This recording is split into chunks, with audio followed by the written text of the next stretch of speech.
Welcome back to IGN Live at E3 and our Microsoft post-show. We were just talking about Assassin's Creed Origins. Another big announcement from the show, PlayerUnknown's Battlegrounds is coming exclusively to the Xbox on consoles. Is that a big deal for Xbox, you think, Ryan? It's a nice get. I mean, that game is absolutely exploding right now on the PC. Sure. Everybody on my Twitter feed can't stop talking about it. I still want to try it. I haven't had a chance to try it out yet.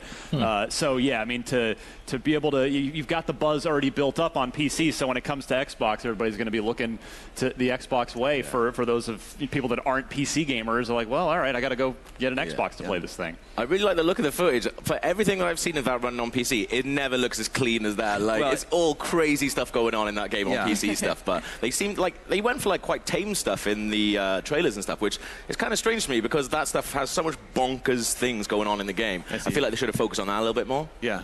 Yeah, I think the game is an example that a game doesn't have to be super polished to be fun, right? It's been a little janky, but people are, what, 3 million people are playing on PC.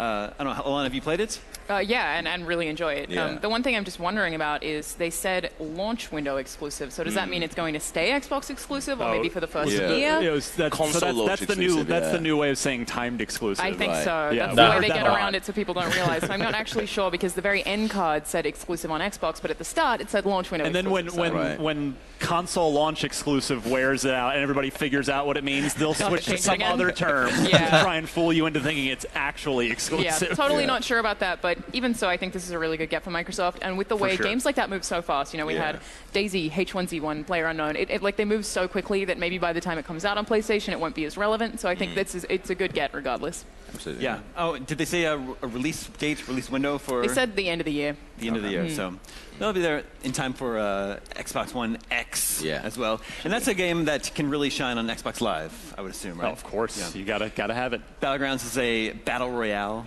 type of game.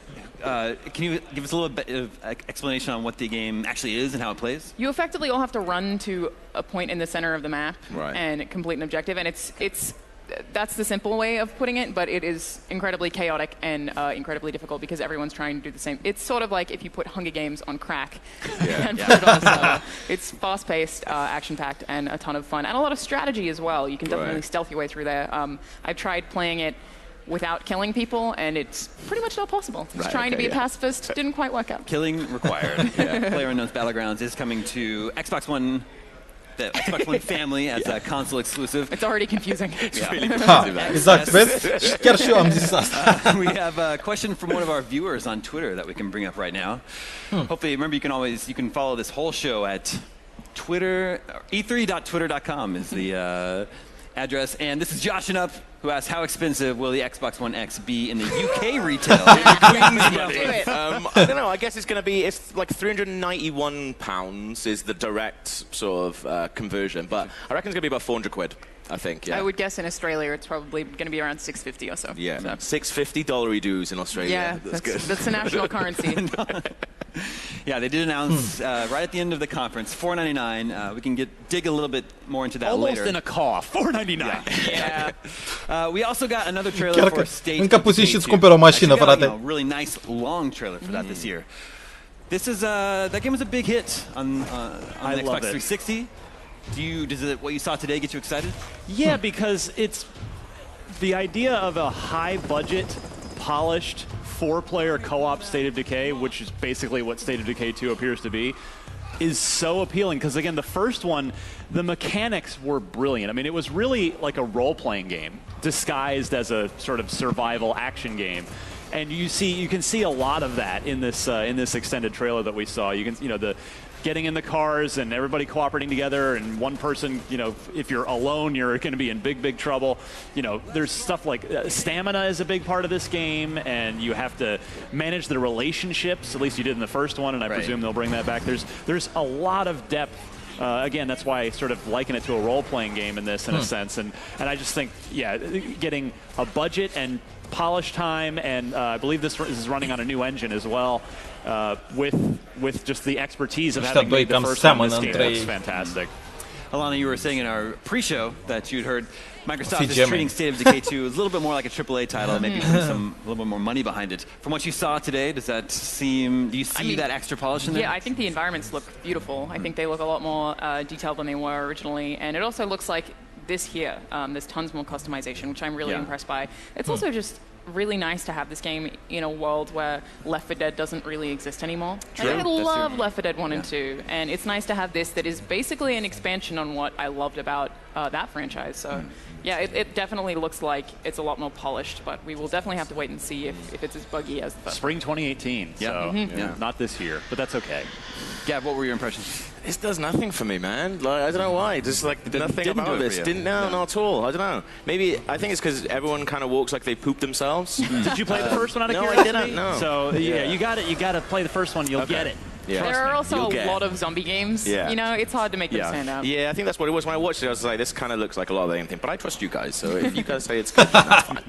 Are you seeing, you know, from what we saw today, are you seeing like the extra content that's being added? Does it look like it's offering more than the original did? I mean, well, you can see the game world looks enormous, and I think they've actually publicly said, I think they've said something like, it's 3 times bigger or something of a game world, and yeah, there's, again, the 4-player alone.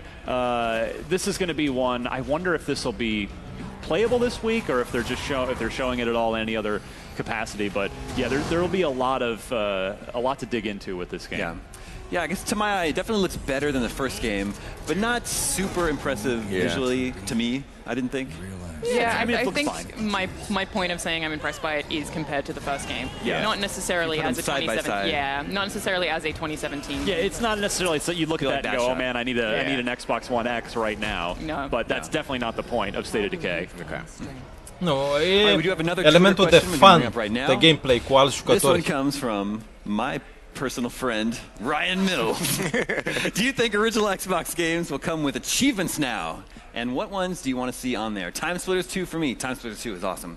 Yeah, I don't know if we've actually mentioned this on the show yet, but they did reveal that original Xbox games are going to be backwards compatible on Xbox One. Yeah. That was the thing I wanted most from this conference, you went honestly. crazy when they announced it. I was so stoked about it. The lady was fixing my makeup, and I was like, oh, I'm so sorry. I just I'm really happy about this. I definitely think that they will have achievements. I think that that's a really important part of Xbox Live now, especially with the way you can share achievements, you can see achievements, the new achievement tracking system. I think that that is something that's so integrated into the and it would also give people a really good reason to go back, either go back to those games or go check them out for the first time. Like, well, if there's achievements, sure, I'll go check out Crimson Skies. I never played it back in the day. So that'd be, I'm with you on that. Yeah, I just want Fable 1, Fable TLC. Oh, yeah, that'd be amazing. Yep. That's really good. Fable Anniversary was too buggy. Yeah, what are there any other, like, original Xbox games that immediately come to mind? Def Jam Fight for NY. Oh man, what a game. That was such an amazing game. I want that. Ninja Gaiden Black, preferably, would be... Oh, you mean real games? Okay, fine. That's good. And then... I just had another one top of mind.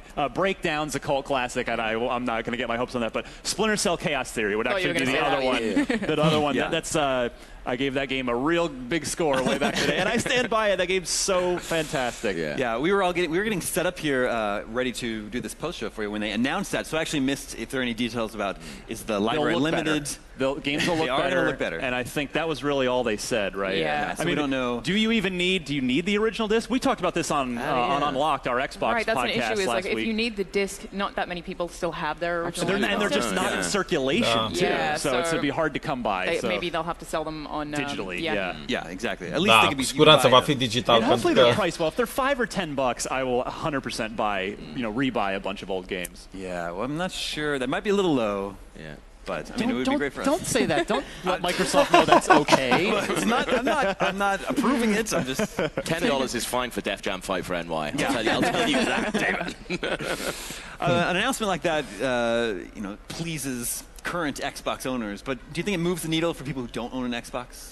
No, that's 100% existing, thanking your existing player base thing to do, and that's okay. I kind of feel like that's a lot of what the conference was. It was a lot of things that are for people who own Xboxes already and not necessarily to draw new people in, and I think that that's an okay place for Microsoft to be. Yeah. But I don't know if there was anything there that I would buy an Xbox for if I didn't already have one. Yeah. And, well, they didn't say Def Jam Fight for NY, so I can tell you're very excited about Def Jam Fight for NY. It is a nice feature that PlayStation doesn't have. Right? True. Yeah, and it means the game library is enormous. Yeah. All right, during the show, we did get an extended look at Rare's Sea of Thieves, and for me, that footage that we saw today really got me on board. Yeah. I wanted to high-five someone when this was going. First of all, I thought the presentation of this extended demo was great, where they had a professional, humorous narrator compared to the sort of chaotic, four-player shout fest that they did last year. Exactly. So I thought this was a great way to walk you through the game, and it showed off everything, Alana, that you and I have been wanting to see from this game of treasure hunts and things on land and undersea things and just other than we didn't really get to see the outpost. They mentioned it, then we didn't see sort of the NPC go back to an island thing. But well, I think we also got an idea of what quests will look like. That's the one thing I want to know what you do as main quests or if there's a main storyline. One thing I think is missing still is I want really entertaining NPCs. Yes, I agree. I haven't seen too many of those, but I do think that we might get quests as a treasure map, and with the way that cave that they went into a cave, and then it seemed like leaving the cave things were scripted. So that is a quest. That isn't just an open world thing that they happen to stumble across. I think that is totally a scripted exit. So.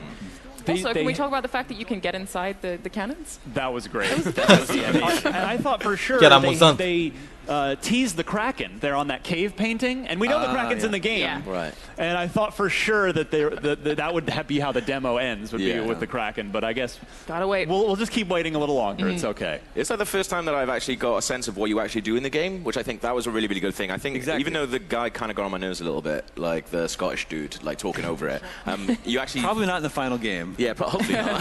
Just talking over everything. The collector's edition. He'll come home to your house and narrate the game for you. That'd be really lovely. But yeah, it was like for the first time I was like, oh, this is what you're actually going to be doing in the game. This is awesome. I really want to do this. And like that was the first time I've got that sense from it. I don't want to get you guys too excited, but we have Fran Mirabella III standing by over in the IGN newsroom for more on Sea of Thieves. Fran, what'd you think? Damon, yeah, you probably know this as I was shouting it across the office before we left. This is my most anticipated game, I thought, of the year. Turns out it's early 2018, so that was the first big disappointment, but actually I'm super excited based on the footage that they showed. I heard you guys talking about it. Yeah. You see the treasure quest, as Alana was talking about.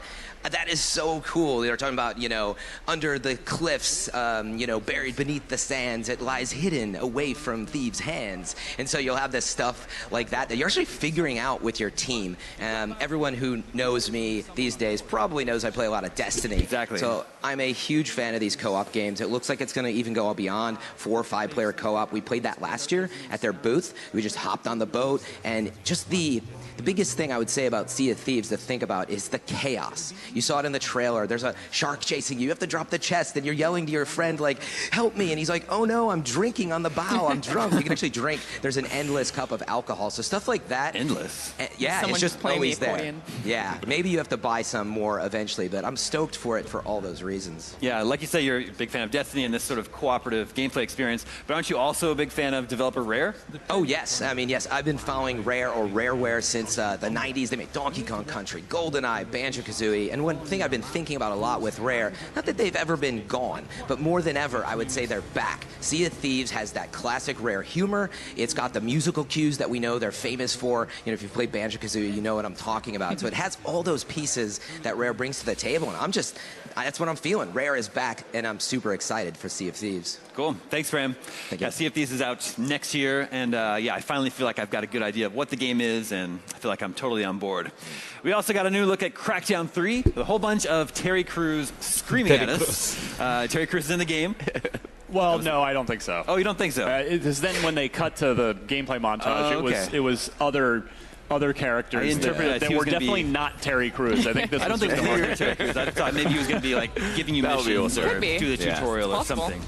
But Ryan, what did you think about this? It is coming this year. Yes, same day as the Xbox One X console. Like launch day. I thought this was this presentation worried me a lot on behalf of this game because we didn't get a proper gameplay demo. Like right after this, they showed Shadow of War for like quite a long time, 5 minutes or something. Yeah. We did not get a proper gameplay demo of this. We didn't really see the destruction in action at all. Yeah. I know this game has had a very long, complicated development cycle, so this game's due out soon, and we haven't seen it really. We haven't really seen it. So I'm not going to push the panic button because maybe it's going to be here, playable at E3 this week. I don't know, but just in the moment right now, I'm a little concerned that we didn't see not only more of the gameplay, but we didn't see really any of the destruction in action, which is, of course, the signature feature of the game. Exactly. Yeah. What were your impressions? Yeah, that's the thing. I hadn't actually thought about that until you said it, because I was watching this going, this looks amazing. It's only when you started talking about it, you were like, oh, I'm worried about this.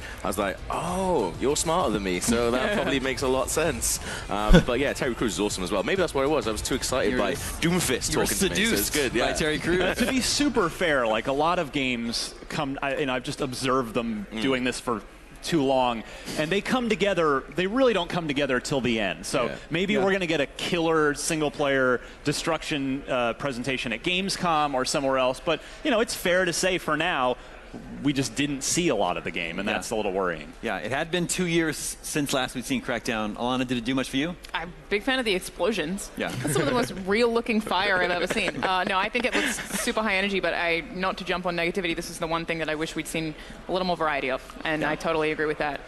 I think it looks colorful, it looks dense, it looks like a lot of stuff is destructible, so I'm totally sold on that, but exactly mimicking Ryan's thoughts. I wish I had seen more of it. Yeah, like I was excited for it when we first saw it 2 years ago, and I just didn't see a lot more today. So it's like, well, I guess I'm still excited, as long as I didn't mess anything up. Microsoft did just wrap up its press. Okay.